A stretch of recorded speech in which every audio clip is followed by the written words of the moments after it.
Lisa Healy. In the autumn of 1998, 71-year-old Lily lived alone in Failsworth, a town in Greater Manchester, England. She was a widow who had become acquainted with two local teenagers, 15-year-old Lisa Healy and 14-year-old Sarah Davy. The girls had befriended the elderly woman, visiting her home and gaining her trust over time. Lily, who lived independently despite her advanced years, appeared to welcome the company of the young people. What she didn't know was that the teenagers were planning something unthinkable. On a day in October 1998, Healy and Davy lured Lily to her own home under the pretense of a friendly visit. Once inside, the situation turned violent. The teenagers proceeded to harm the elderly woman in multiple ways, including squirting shampoo in her eyes, cutting her legs with a knife, and gagging her so severely that her dentures became lodged in her throat, ultimately causing her to stop breathing. The attack appeared to be prolonged, with the teenagers inflicting harm over an extended period rather than acting in a sudden burst of rage. After Lily passed away, the teenagers' actions became even more disturbing. They wrapped her body in trash bags, placed it in a wheelie bin, and pushed it through the streets of Failsworth before dumping it in the Rochdale Canal. The image of two teenagers casually wheeling a bin containing a body through public streets became one of the most shocking aspects of the case. The body was discovered 3 days later, floating in the canal. While the discovery shocked the community, investigators initially had limited physical evidence to work with beyond the body itself. The breakthrough in the case came through phone records. After ending Lily's life, Healy and Davy had used her phone to make hundreds of calls. They also accessed her pension money, spending it on snacks and other items. The extensive phone activity created a digital trail that investigators were able to trace back to the teenagers. This evidence, combined with the discovery of Lily's body, led to their arrests. The investigation revealed troubling details about both teenagers. Healy was described by some who knew her as quiet and polite, but she failed substance tests while in custody. Davy, meanwhile, showed what authorities described as limited understanding of the gravity of what they had done. During questioning and throughout the investigation, both teenagers attempted to blame each other for the harm done to Lily. The motive for the crime remained somewhat unclear. Investigators found no evidence of a prior grudge or specific conflict between Lily and the teenagers. The crime appeared to be opportunistic, possibly motivated by the prospect of accessing Lily's money, though some experts suggested elements of thrill-seeking behavior. The judge who presided over the case called the act unspeakably wicked, struggling to articulate a clear motive for such extreme cruelty against an elderly woman who had shown them kindness. The trial took place at Manchester Crown Court in 1999. Both Healy and Davy were convicted and received indeterminate life sentences. In 2002, the Court of Appeal set a minimum term of 8 years before either could be considered for parole. The case sparked debate about how the criminal justice system should handle teenage perpetrators of such serious offenses. Healy was released in 2009 after having a child while in prison and was given a new identity for her protection. Davy's path to freedom was more complicated, involving multiple recalls to prison for violations, including substance issues. She was finally released in March 2024, more than 2 decades after the crime. While in custody, Healy reportedly expressed remorse for what happened, though the sincerity of such statements in the context of seeking parole remained questioned by some. From a betrayal of trust in England, we moved to a confrontation that turned fatal in America. Marissa Smith. On September 13, 2022, tensions between two groups of teenagers in Louisville, Ohio, reached a breaking point. The confrontation took place at Wildwood Park, a public space that became the scene of a tragic incident. The park, typically a place for families and recreation, transformed into a battleground as the two groups faced off. Among those involved was 17-year-old Marissa Smith, who arrived at the park as part of one of the groups, bringing with her a weapon that would change multiple lives forever. The situation escalated quickly from verbal arguments to physical confrontation. Multiple witnesses reported that Smith was armed with a knife, described as having a black handle and a blade, measuring 4 to 5 inches. The presence of the weapon turned what might have remained a shouting match into something far more dangerous. As the confrontation intensified, 22-year-old Michael Morris Jr., who was present at the park with the opposing group, attempted to intervene in the escalating situation. According to multiple witness accounts, Morris made a defiant statement to Smith, saying, "Stab me. I'm not afraid to die." Whether this statement was meant to call what he perceived as a bluff or was an expression of bravado in front of his friends would never be fully understood. What happened next occurred in seconds, but would reverberate for years.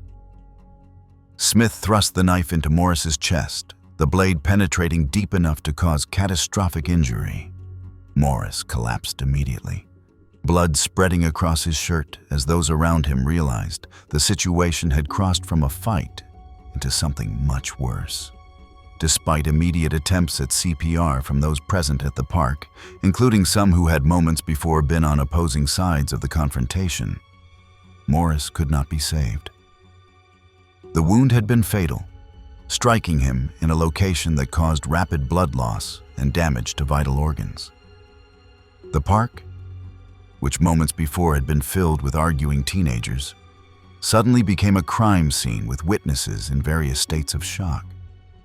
Smith fled the scene immediately after the stabbing, not waiting to see the outcome of what she had done. However, her departure didn't last long, as witnesses were able to provide descriptions and identify her to responding officers. Authorities were able to locate and arrest her soon after the incident. The investigation that followed involved interviewing numerous witnesses who had been present at the park during the confrontation. Their accounts provided a detailed picture of how the situation had escalated from verbal arguments to physical violence. Though, as is common in chaotic situations, some details varied between witness statements. The question of motive became central to understanding what had occurred and how the justice system should respond. The confrontation appeared to stem from ongoing tensions between the two groups of teenagers, the kind of rivalry that can develop in small communities between different social circles. Some witnesses suggested that Smith believed someone in the opposing group had a weapon, creating a sense of perceived threat that might have influenced her decision to bring a knife. However, no weapon other than Smith's knife was found at the scene, undermining the self-defense narrative. During later proceedings, Smith was reported to have described herself as crazy when discussing the incident, a statement that raised questions about her mental state, but didn't constitute a formal insanity defense. The trial began on May 8, 2023, in Stark County Common Pleas Court, drawing significant local media attention. Smith was tried as an adult despite being 17 at the time of the incident, a decision that reflected the severity of the outcome and Ohio's laws regarding violent crimes committed by older teenagers. During the proceedings, she took the stand and testified that the stabbing had been accidental, claiming she hadn't intended to harm Morris fatally, and that the blade had made contact during the chaos of the confrontation, rather than through a deliberate thrust. The defense argued that she had acted in what she perceived as self-defense, believing she was in danger from the opposing group and responding to what she saw as an imminent threat. The prosecution presented a different and more damning narrative. They argued that Smith had brought a knife to the confrontation, suggesting at minimum a preparation for violence, if not outright premeditation. Morris's defiant final words, captured in multiple witness statements, became a focal point of the trial. The testimonies from multiple witnesses created a detailed timeline of events, though some accounts contained inconsistencies about exactly how the confrontation had unfolded and who had said or done what in the moments leading up to the fatal stabbing. After days of testimony and careful deliberation, the jury found Smith guilty of felony homicide and felonious assault, rejecting the accident and self-defense arguments. On May 22, 2023, Smith was sentenced to life in prison with the possibility of parole after 15 years. While this case involved a public confrontation, the next would unfold behind closed doors with a trusted employee. Joy Afakafe. In October 2023, Dr. Funmilola Adefolalu, a respected lecturer at Federal University of Technology in Minna, Nigeria, employed a 14-year-old housemaid named Joy Afekafe. Adefolalu was an academic who balanced her professional responsibilities with managing her household, entrusting Afekafe with various domestic duties. The arrangement appeared routine on the surface, with no public indication of problems between employer and employee. Adefolalu continued her work at the university while Afekafe managed household tasks, a common employment structure in many Nigerian households. The situation changed dramatically one evening when Adefolalu realized she had forgotten her phone at home and returned to retrieve it. What she didn't know was that Afekafe had conspired with two men, identified as Walex and Smart, to harm her. The conspiracy suggested premeditation and planning, as Afekafe had communicated with these men and coordinated the timing of the attack.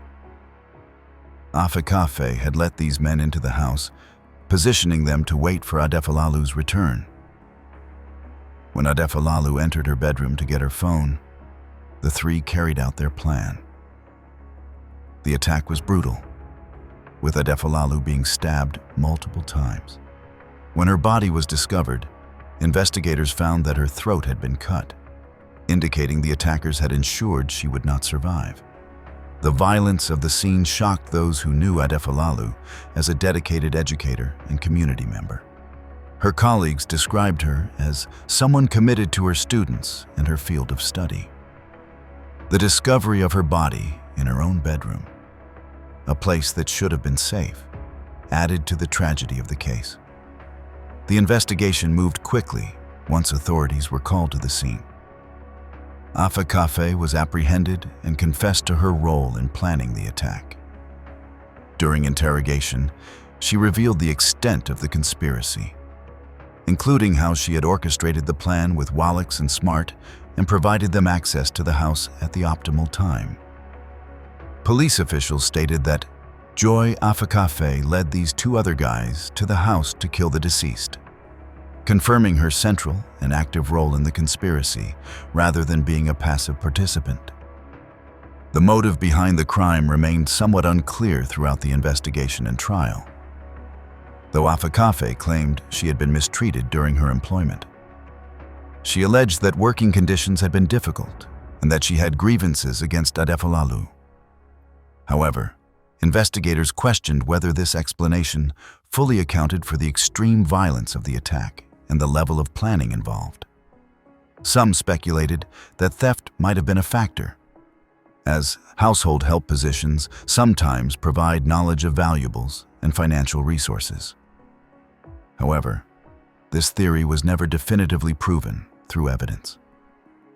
The involvement of the two men suggested a degree of planning and coordination that went beyond a spontaneous act of revenge, raising questions about what conversations and preparations had taken place before that fatal evening.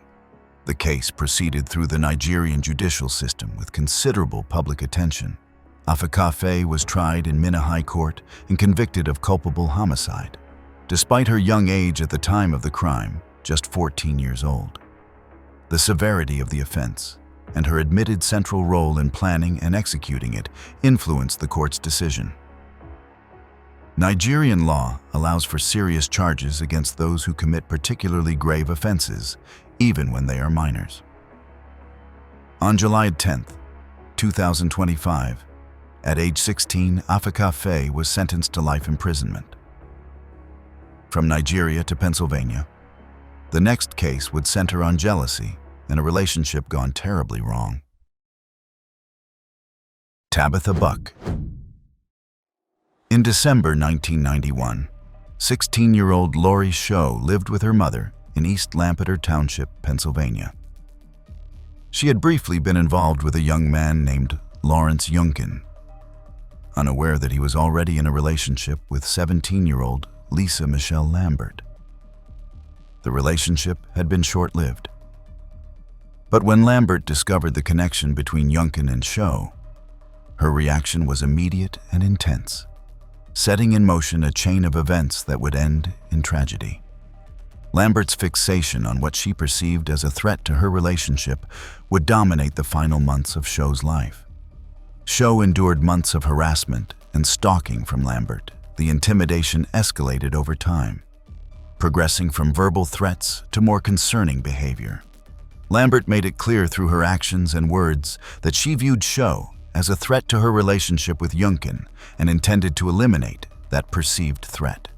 Sho's family became increasingly concerned about her safety as the harassment continued, documenting incidents and seeking help. However, the available legal protections at the time were limited, with stalking laws not as developed as they would later become. The harassment continued unabated into December 1991, creating an atmosphere of fear for Sho and her family. On December 20th, 1991, Lambert enlisted the help of 17-year-old Tabitha Buck and Lawrence Yunkin himself in a plan to confront Sho. The scheme involved Buck posing as a guidance counselor to lure Sho's mother away from the apartment. Buck arrived at the apartment and convinced Sho's mother that she needed to come to the school for an important meeting regarding Lori. The ruse worked, and Sho's mother left the apartment, believing she was addressing a school-related issue. Once Sho was alone, Lambert and Buck entered the apartment, having waited for precisely this moment.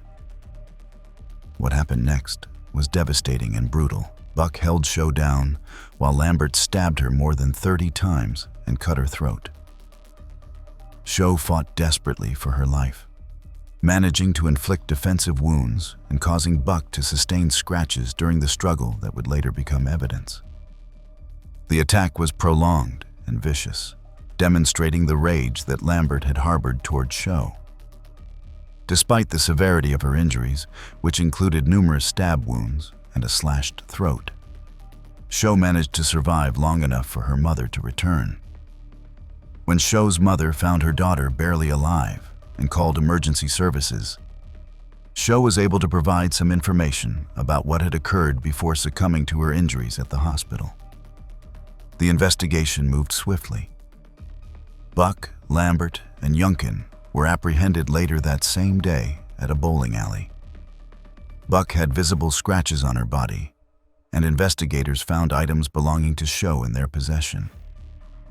These physical evidence pieces, combined with Sho's dying declarations, provided a clear picture of what had transpired.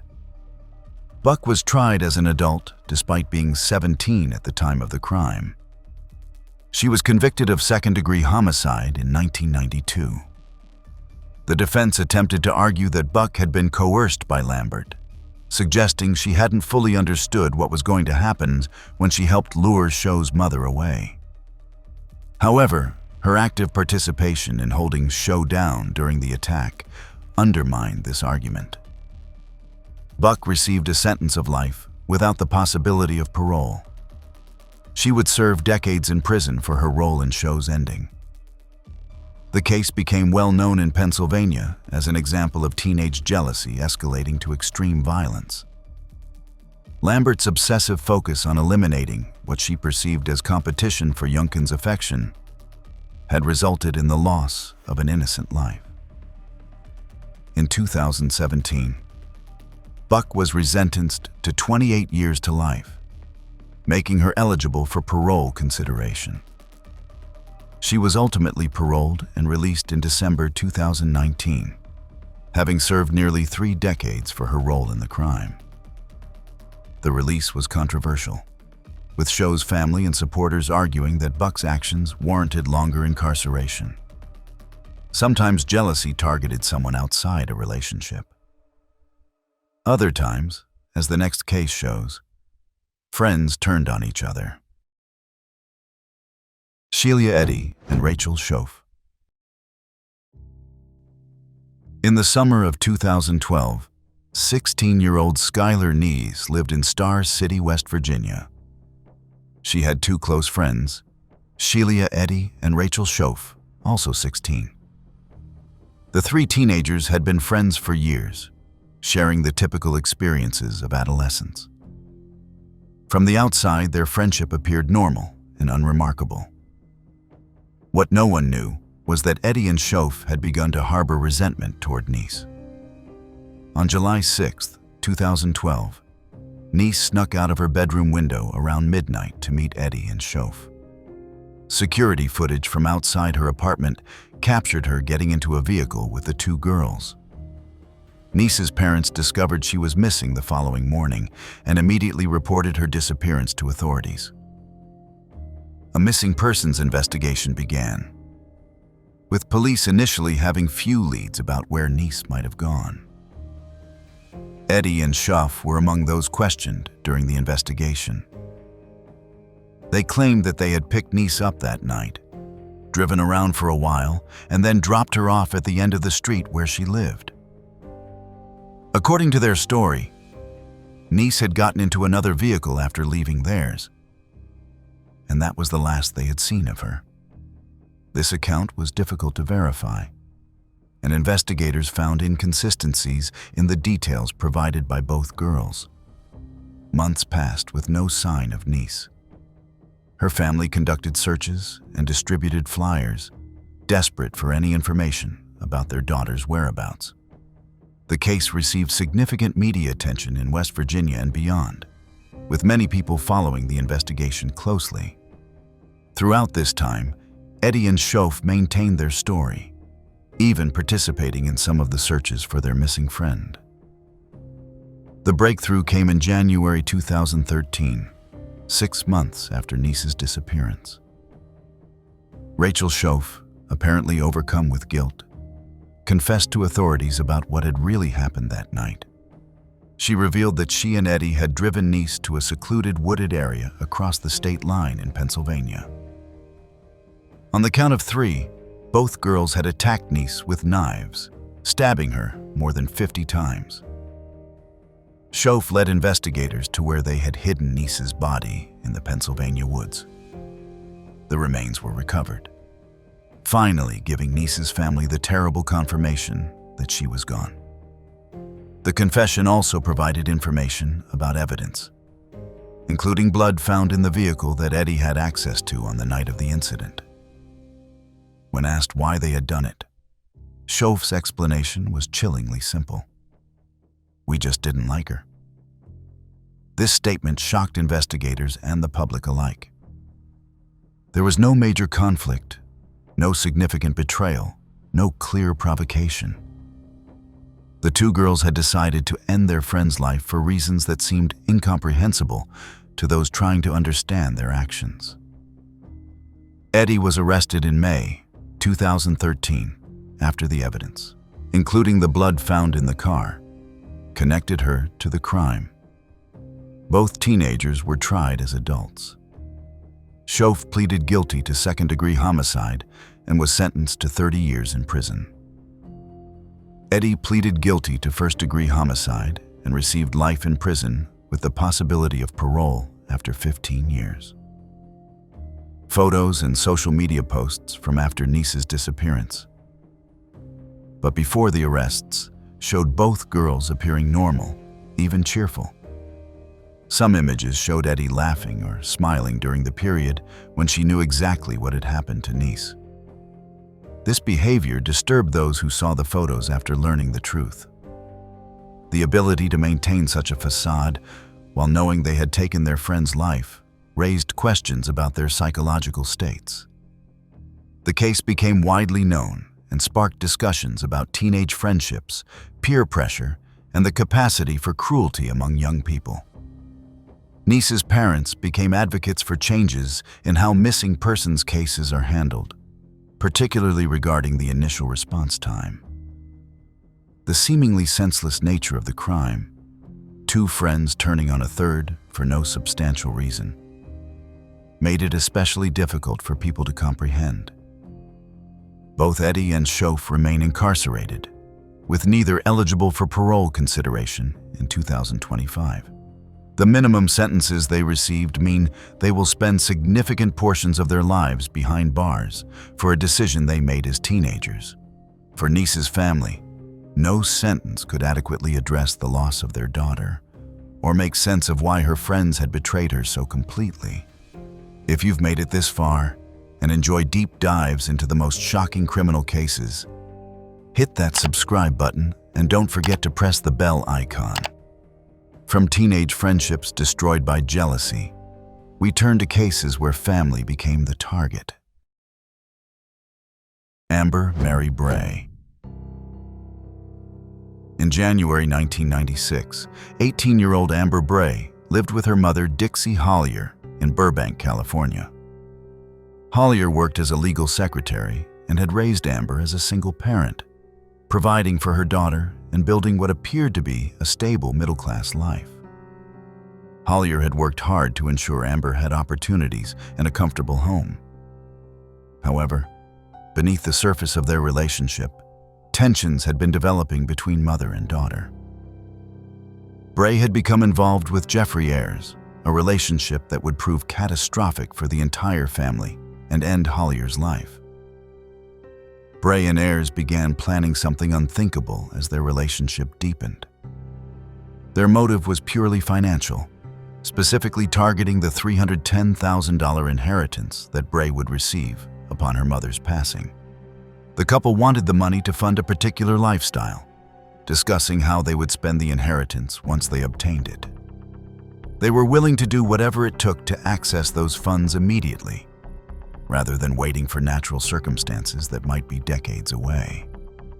The planning showed a chilling calculation, with the couple discussing various scenarios and methods. On January 17, 1996, Bray and Ayers carried out their plan at the Burbank home. Hollier was shot, stabbed 24 times with a knife, and struck repeatedly with a pistol. The attack was prolonged and brutal, going far beyond what would have been necessary to achieve their goal. The multiple methods of harm and the excessive number of wounds suggested rage beyond what might be expected from a purely financial motive. The scene suggested a personal element to the violence, though whether this stemmed from genuine anger accumulated over years of mother-daughter conflict or an attempt to ensure the outcome remained unclear to investigators. The investigation began immediately when Hollier's body was discovered in the home.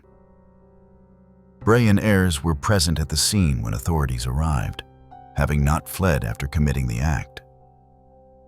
Their stories quickly fell apart, under questioning by experienced detectives who noticed inconsistencies and implausible elements. Ayers confessed to his role in the attack relatively quickly during interrogation, providing details that implicated both himself and Bray in the planning and execution of the crime. His confession opened the door to discovering evidence that had been hidden. Evidence discovered during the investigation proved damning for both defendants and showed the premeditated nature of their actions.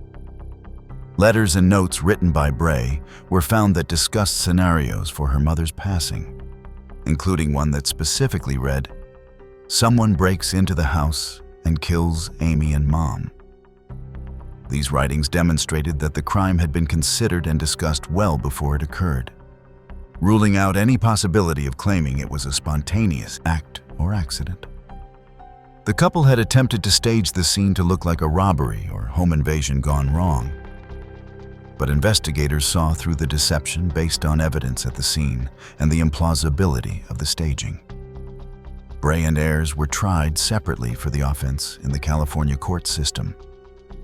Both were convicted of first-degree homicide with special circumstances. The special circumstances finding related to the financial motive, the lying in wait element, and the particularly cruel nature of the crime with its multiple methods of harm. These special circumstances made the defendants eligible for the most serious penalties under California law. In 1998, both received sentences of life without the possibility of parole, meaning they would spend the rest of their lives in prison with no chance of release. While greed motivated one case, the next would involve claims of survival and self-protection. Cyntoia Brown. On August 6, 2004, 16-year-old Cyntoia Brown was living on the streets of Nashville, Tennessee. Brown had been forced into a life of exploitation by a man known as Cutthroat, who controlled her through manipulation and threats. She had experienced a childhood marked by challenges, including exposure to substances while in the womb, which had resulted in diagnosed conditions affecting her judgment and impulse control. Her situation in 2004 represented a tragic intersection of vulnerabilities. That evening, Brown encountered 43-year-old Johnny Allen, who picked her up and took her to his home. What happened next became the subject of intense debate and would eventually spark a national conversation about justice, exploitation, and second chances. According to Brown's account, Allen's behavior made her fear for her safety. She stated that she believed he was reaching for a weapon and that she acted to protect herself. Brown shot Allen in the head while he slept, then took cash and firearms from his home before leaving. The prosecution would later argue that the fact Allen was asleep contradicted Brown's self-defense claim, suggesting instead that the motive was robbery. The stolen items and the circumstances of the shooting became central to the case's legal proceedings. Brown was apprehended shortly after the incident. During a recorded phone call from detention, she discussed what had happened, stating, "I killed somebody. I executed him," and laughing during parts of the conversation. This recording would become one of the most controversial pieces of evidence in her case. The laughter heard on the call was interpreted by prosecutors as evidence of a lack of remorse, while defense advocates argued it represented a trauma response or nervous reaction rather than genuine amusement.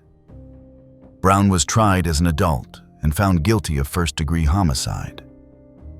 The prosecution successfully argued that the circumstances suggested robbery rather than self-defense. She received a life sentence with eligibility for parole after serving 51 years, meaning she would be in her late 60s before potentially being released. For years, this seemed to be the end of Brown's story. However, Brown's case gained national attention in the following years as advocates began highlighting the circumstances of her life. Documentary films explored her background, including the exploitation she had experienced and the neurological challenges she faced due to prenatal exposure to substances. Celebrities and activists took up her cause, arguing that trying a 16-year-old trafficking victim as an adult and giving her a life sentence was unjust. In January 2019, Tennessee Governor Bill Haslam commuted Brown's sentence. She was released after serving 15 years, having obtained education and demonstrated rehabilitation during her incarceration. Since her release, Brown has become an advocate for criminal justice reform, particularly regarding how the system treats young people who have experienced exploitation. She has spoken about her experiences and worked to help others in similar situations. Her case remains controversial, illustrating the complex intersections of victimization, accountability, an appropriate punishment for crimes committed by exploited youth. From a case that sparked national debate, we move to one that shocked investigators with its brazen claims. Miranda Barbour. In November 2013, 22-year-old Troy LaFerrara responded to an advertisement offering companionship in Sunbury, Pennsylvania.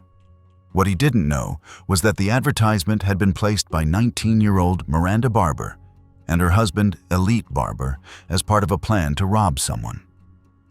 The couple, married for just a few weeks and still in what should have been their honeymoon period, had decided to target someone through this method, viewing it as a way to obtain money without traditional employment. The newlyweds' first major decision as a married couple would be to commit a terrible crime together. On November 11th, LaFerrara met Miranda Barbour and got into her vehicle, believing the encounter would be what the advertisement suggested. According to the plan the Barbours had carefully constructed, Elite Barbour was hiding in the back seat, waiting for the right moment. As Miranda drove to a predetermined location they had scouted earlier, Elite emerged from his hiding spot and placed a cord around LaFerrara's neck from behind, while Miranda stabbed him approximately 20 times with a knife. The attack was coordinated between the couple, with both participating actively in ending LaFerrara's life, rather than simply robbing him as they had initially claimed was their intention. His body was found in the vehicle, which had been abandoned in a parking area, with evidence of the brutal attack clearly visible.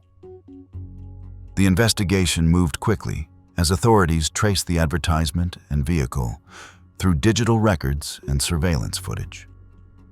Both Miranda and Elite Barbour were arrested within days of the crime, before they could potentially target anyone else. During interrogation, Miranda made startling claims that would garner international media attention and turn the case from a tragic local crime into a sensationalized national story. She stated that she had been involved in numerous other similar cases across multiple states, claiming to be part of a group that committed such acts and suggesting she had harmed many people. During a media interview arranged while she was in custody, Miranda laughed while discussing aspects of the case, behavior that shocked those watching and created lasting public revulsion. She made grandiose claims about her history, including allegations that she had been involved in occult activities from a young age and had harmed many others across the country as part of these activities. The claims grew increasingly elaborate with each telling. However, investigators who examined these assertions thoroughly found absolutely no evidence to support them. The assertions appeared to be complete fabrications, possibly designed to garner attention, create a particular notorious image, or provide an excuse for the crime as part of a larger pattern rather than an isolated decision. Miranda claimed she had experienced significant trauma earlier in life, including being harmed, a family member when she was younger, and involvement with a group that practiced disturbing rituals. These claims about her background were used by her defense team to argue for leniency, suggesting that trauma had shaped her actions. However, the veracity of all these claims remained questioned by investigators. Both Miranda and Elite Barbour were convicted of first-degree homicide. The evidence against them was substantial, including the advertisement trail, forensic evidence from the vehicle, and their own statements. Both received life sentences without the possibility of parole. The convictions ended any questions about their guilt in LaFerrara's case, though the claims about other incidents remained unsubstantiated. Miranda Barbour remains incarcerated at SCI Muncie in Pennsylvania. From fabricated claims of multiple incidents, we turn to a case where family relationships broke down with tragic results.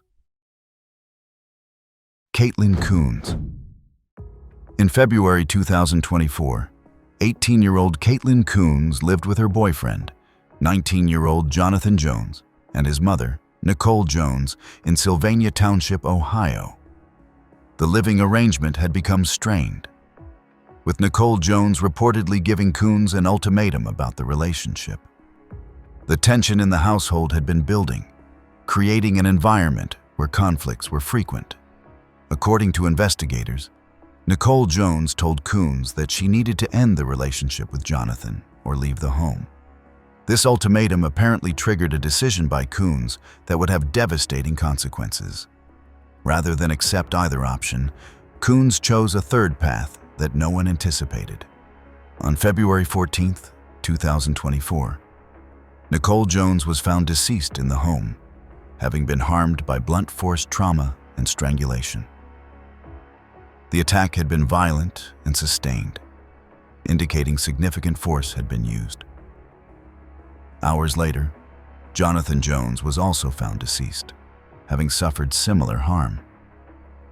The discovery of both bodies in the home shocked the quiet Sylvania Township community. Coons was quickly identified as a suspect and was located and arrested by authorities. The investigation revealed that she had taken both lives in response to the relationship ultimatum. Rather than lose Jonathan or leave the home, Coons had decided to eliminate both Jonathan and his mother. The reasoning behind ending Jonathan's life when the conflict was primarily with his mother remained unclear, though investigators theorized various possibilities. Coons had a background that included time in foster care, suggesting earlier life challenges. However, the specific factors that led to such an extreme response to the ultimatum were complex and not fully explained by her history alone.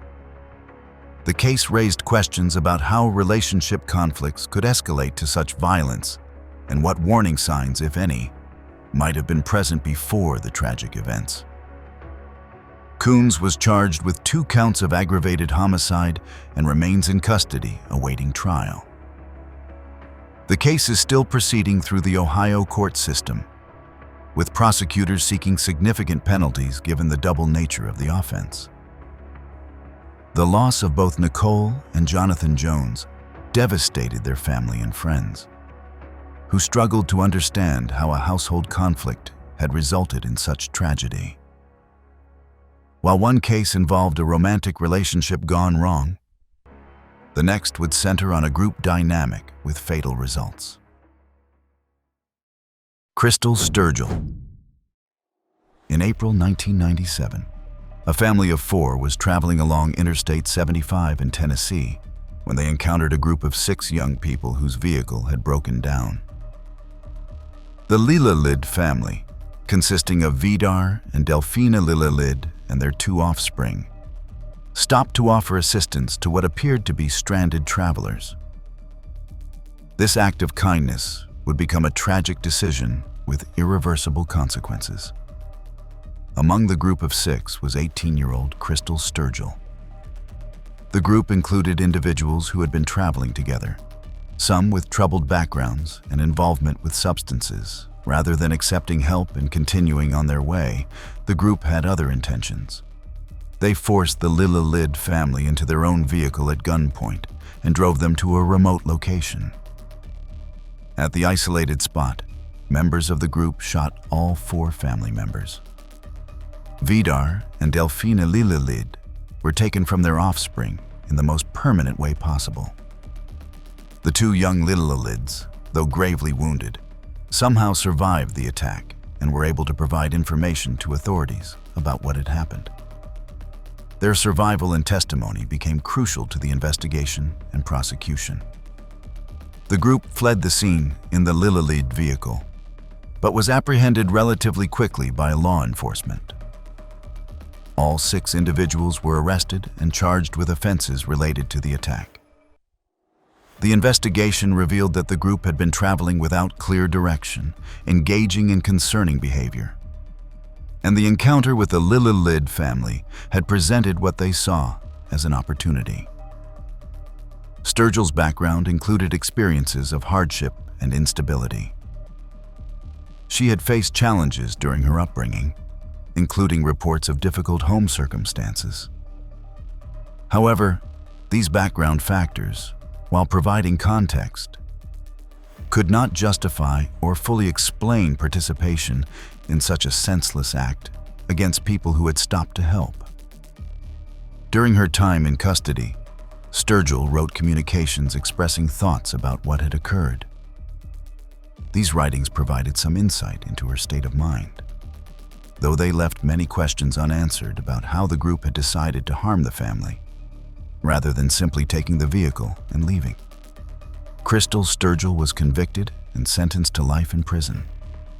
From a group crime to our next case, where a family dinner ended in unimaginable tragedy.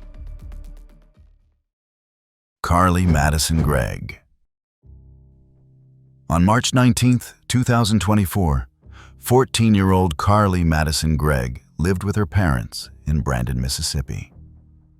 That afternoon, while her stepfather was at work, Carly was home with her mother, Ashley Smiley, a 40-year-old teacher. What happened next would shock the community and raise questions about what could drive such a young person to commit such acts against their own family. Around 4 in the afternoon, Carly shot her mother multiple times with a .357 Magnum firearm. Ashley Smiley died in the home. After this, Carly sent text messages to her stepfather, Heath Smiley, that gave no indication of what had occurred. The messages appeared normal, designed to bring him home without raising suspicion about the situation waiting for him. When Heath arrived home, Carly also shot him, though he survived the attack despite his injuries. Heath's survival meant there would be a witness to what had transpired. He would later testify about the events of that day, providing crucial information about what he encountered when he arrived home. Carly was arrested near the residence shortly after the incidents. The investigation revealed disturbing details about the planning and execution of the acts. Security camera footage from inside the home captured events, including Carly's behavior in the aftermath. The footage reportedly showed her examining her actions and behaving in ways that investigators found deeply troubling. During the legal proceedings, questions emerged about Carly's state of mind and what had led to such extreme actions.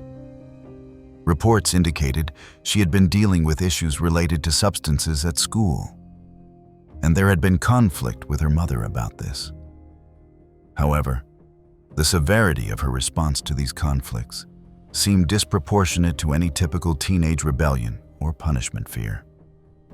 At trial, testimony from a psychiatrist described Carly's actions as calculated, though she claimed to have no memory of key events. The defense attempted to argue that she had experienced a mental break, while the prosecution presented evidence of planning and deliberate action.